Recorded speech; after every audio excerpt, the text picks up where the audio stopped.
Ouais, alors je sais pas si vous avez vu ce rapport de la Cour des comptes qui dit qu'en gros, les dépenses publiques en France sont hors de contrôle. Catastrophique. C'est un rapport aussi sévère, c'est rare, hein, parce qu'il y a le politiquement correct, tu vois? Et puis, il y a un devoir de réserve. Bon, bah, là, ils se sont pas, ils se sont plus retenus. Oh, c'est un peu ce qui se passe en France. Comme il y a plus de pouvoir, il y a plus personne qui a vraiment le pouvoir. Macron, il est au chou. Bayrou, là, tu as vu, il a encore il est empêtré dans une affaire d'école, avec des trucs qui se sont passés un peu. Donc il y a plus personne qui est aux commandes. On fait n'importe quoi, on augmente les taxes, les machins. Ça, c'est un rapport de la Cour des comptes, hein, directement accessible sur le site de la Cour. La situation des finances publiques début 2025, publié le 13 février 2025. La Cour des comptes publie son premier rapport de l'année consacré à la situation d'ensemble des finances publiques après 2 années noires.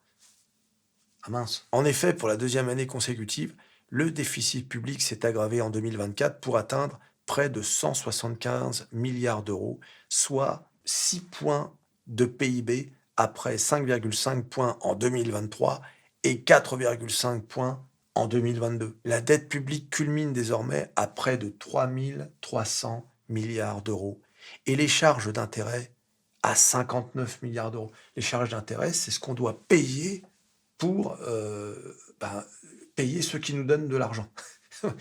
59 milliards d'euros, c'est énorme. Il s'agit d'une dégradation exceptionnelle et inédite, alors que la croissance économique est restée continuellement positive pendant cette période. Si la faible progression des impôts expliquait en partie la contre-performance de 2023, c'est à l'inverse la dynamique des dépenses qui est en cause en 2024, principalement du côté des collectivités locales et de la protection sociale. La France, seule en Europe, euh, à voir ses finances publiques continuer de se dégrader, a obtenu de ses partenaires que le terme de sa trajectoire de retour du déficit sous les 3 points de PIB soit repoussé de 2027 à 2029. Bon voilà, même les partenaires européens, normalement c'est une règle que tu peux pas enfreindre, quoi. Les Européens, ils se sont dit, bon, bah laisse-les parce qu'ils sont tellement dans la panade, donne-leur jusqu'à 2029. Après 2 faux départs, l'année 2025 est désormais déterminante pour engager l'ajustement budgétaire nécessaire que la Cour évalue à 110 milliards d'euros, soit plus du double de celui évalué à l'été 2023, avant le dérapage qui a caractérisé les derniers mois. Alors bon, je vous laisse lire le reste du rapport, bien évidemment, mais on a compris. Je veux dire, ça sert à rien de rentrer dans le détail des chiffres. Ce qu'il faut retenir, ce sont 2 choses. C'est que le gouvernement décide d'augmenter les prélèvements, les impôts, etc., de toutes sortes, un peu partout, à droite, à gauche. Tu te rends compte qu'il ponctionne chez un peu tout le monde, hein. On avait parlé des auto-entrepreneurs lors de la dernière vidéo, enfin l'une des dernières, mais j'ai parlé sur Métamorphose 47, ma chaîne de bourse et de finance. Abonnez-vous à Métamorphose 47 sur l'augmentation de la taxe sur les transactions financières qui passe de 0,3 à 0,4%, une augmentation de 33%, je ne sais pas si vous imaginez. Euh, Partout, tout le monde y a droit. La taxe exceptionnelle sur les entreprises qui a fait bondir Bernard Arnault, vous avez vu la vidéo. Donc, ça taxe de partout, mais le problème, on le voit, ce ne sont pas vraiment les recettes, mais les dépenses. Les dépenses sont exorbitantes et aucun gouvernement ne veut s'attaquer à ça parce que c'est trop dangereux. Si tu veux gagner les élections, c'est pas la peine. Et tu remarqueras, hein, tous les partis politiques, il faut s'attaquer aux dépenses. Il faut s'attaquer aux dépenses. Ouais, lesquelles? Euh, Lesquelles? La justice? Non, pas la justice. Hein. L'éducation?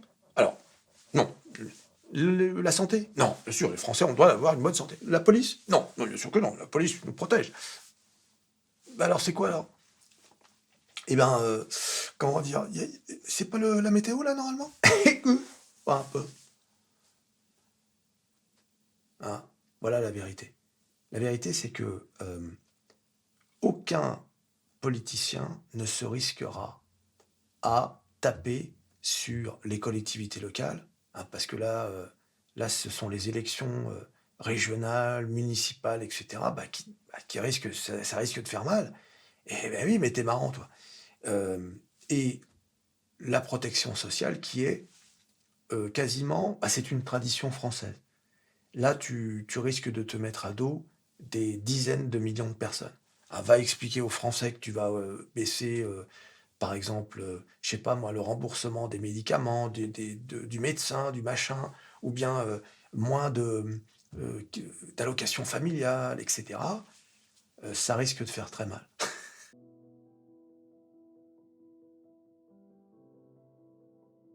Ouais, un peu. Il est évident que nous ne prenons pas le chemin de la baisse des dépenses.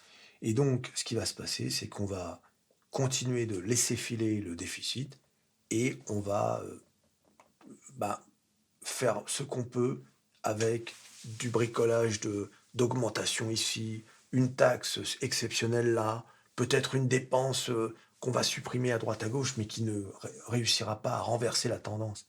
C'est la situation est grave, hein. Je veux dire, on peut le dire avec le. On peut en rigoler, bien sûr. Hein, on est sur MetaTime ici, on rigole toujours un peu. Ah, voilà, ouais, bah tais-toi alors. Déjà pour commencer. Bah oui, mais bon. Hein, bon. Mais la situation est grave. C'est-à-dire que si elle ne se, comment dire, rétablit pas là, dans les années à venir, bah, on va finir par payer non pas 59 milliards d'intérêts, mais 100 milliards, voire même plus que 100 milliards. Donc, ce sont des sommes. En fait, on n'arrivera même plus à payer les intérêts. Et c'est là qu'on sera en situation euh, de cessation de paiement. Et donc la France sera ruinée, comme la Grèce en 2015. Voilà. Est-ce que... il faut savoir qu'une situation comme celle-ci, c'est toute la zone euro qui sera en crise, et donc le monde. Ah oui, la France, ce ne sont pas les États-Unis ou la Chine. C'est-à-dire, mais c'est quand même, ça fait partie quand même des économies qui sont dans ce qu'on appelle le too big to fail. Voilà, parce que on est accroché à l'Union européenne et dans la zone euro. Si on était totalement indépendant, par exemple, comme les Britanniques, ça n'aurait pas le même impact. Et là, du fait qu'on est dans la zone euro, c'est une catastrophe mondiale. Ouais, les amis, désolé, hein, je suis le messager des mauvaises nouvelles. Voilà, donc c'est comme ça. Qu'est-ce que tu veux, hein. Tu t'abonnes, tu likes, tu partages, tu clic, clic, clic sur à peu près tout ce qui peut être cliqué. La Cour des comptes, son rapport catastrophique. Et on se revoit à la prochaine vidéo. Allez, salut.